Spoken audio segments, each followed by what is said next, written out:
વડોદરામાં વર્ષે તપના તપસ્વીઓના શેરડીના રસથી પારણા કરાવવામાં આવ્યા. વડોદરામાં જૈન ધર્મમાં જપ, તપ અને સંયમનું અનેરું મહત્વ છે. જૈન શાસનના પ્રથમ તીર્થકર ભગવાન ઋષભદેવના આદર્શોને અનુસરીને વડોદરાના વિવિધ જૈન સંઘોમાં વર્ષી તપના તપસ્વીઓના પારણાનો મહોત્સવ ખૂબ જ હર્ષોલ્લાસ સાથે ઉજવવામાં આવ્યો હતો.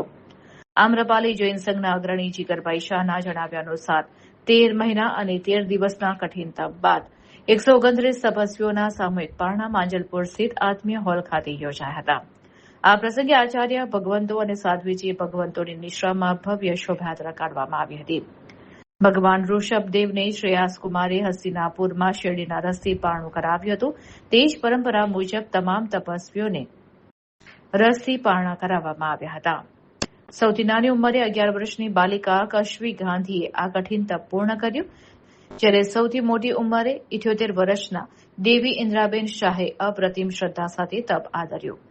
હેમંતભાઈ મકાતીએ 49 ઉપવાસ બાદ વર્ષી તપનું પારણું કર્યું, જ્યારે બિનીતાબેન શાહ અને મનીષભાઈ શાહે સતત 7મા વર્ષી તપના પારણા કર્યા હતા. સંઘના સભ્યો દ્વારા તપસ્વીઓના ભક્તિભાવપૂર્વક ચરણ પખાલવામાં આવ્યા હતા. આ પ્રસંગે પૂર્વ સેનેટ સભ્ય દીપક શાહ સહિત અનેક રાજકીય સામાજિક મહાનુભાવ તપસ્વીઓના અનુમોદનાર્થે ઉપસ્થિત રહ્યા હતા. ઉપરાંત સુભાનપુરા આરાધના ભવન ખાતે પણ રામસુરી સમુદાયના ગુરુ ભગવંતોની નિશ્રામાં માંગલિક પ્રવચન બાદ હર્ષોલ્લાસ સાથે પારણા યોજાયા હતા.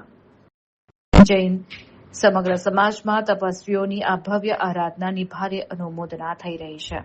હેમંતભાઈ મકાતી આજે 49 ઉપવાસ જેમણે છેલ્લે કર્યા અને એમાં પણ પારણે આજે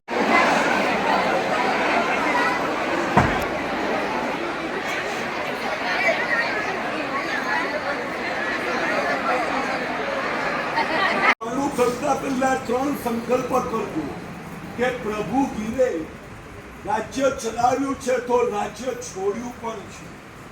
એટલે મારા જીવનની અંદર મેં અત્યાર સુધીમાં 5 ઇન્દ્રિયોના 23 વિષયોના જે પણ ભોગવટા કર્યા છે. અક્ષય તૃતીયાનો પવિત્ર દિવસ આજના દિવસે ભાગ્યવર્ધક શ્વેતાંબર મૂર્તિ પૂજક જૈન સંઘ આમ્રપાલી ખાતે આજથી લગભગ 1 વર્ષ પહેલા, એટલે લગભગ 13 મહિનાથી વધારે સમયના ગાળા દરમિયાન પહેલા કુલ 129 તપસ્વીઓ સાથે મુનિરાજ શ્રી સંભવચંદ્ર સાગરજી મહારાજ સાહેબ સાથે આ તપની શરૂઆત થઈ હતી. આ ઉગ્ર સાધના આ અવસરપૂર્ણી કાળની અંદર અમારા જૈનોના પ્રથમ તીર્થંકર એવા શ્રી ઋષભદેવ પરમાત્માએ જેની સાધના કરી હતી, જેની આરાધના કરી હતી, એ 14 મહિનાના તપ દરમિયાન આજના દિવસે એમના પપૌત્ર શ્રેયાંશકુમારે જેનું પારણું કરાવ્યું હતું, એની પ્રતિકૃતિ રૂપે આજે કુલ 130 તપસ્વીઓ અમે સૌ અહીંયા આગળ વાજતે ગાજતે આમ્રપાલી શ્રી સંઘેશ્વર પાછળના ગુગાના જિનાલયથી અહીંયા પધાર્યા. આ તપો મહોત્સવ અમારો લગભગ 1 મહિનાનો હતો, જેમાં વિવિધ અનુષ્ઠાનો થયા હતા.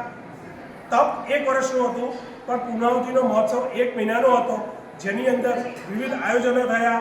સક્રસ્તવ પૂજનથી માંડીને અનેક પૂજનો પણ થયા, અનેક પૂજાઓ પણ ભણવામાં આવી, અને જેની અંદર નાના મોટા પૂજનો સહિત બધા તપસ્વીઓ, આરાધકો, શ્રી સંઘના બધા લાભાર્થી પરિવારો પણ બધા જોડાયા.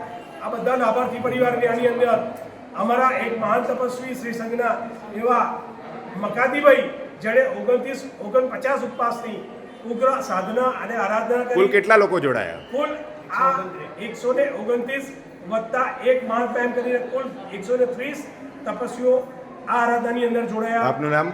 મારું નામ જીગર શાહ, શ્રી ભાગ્યવર્ધક શ્વેતાંબર મૂર્તિ પૂજક વિશ્વામિત્રી જૈન સંઘ.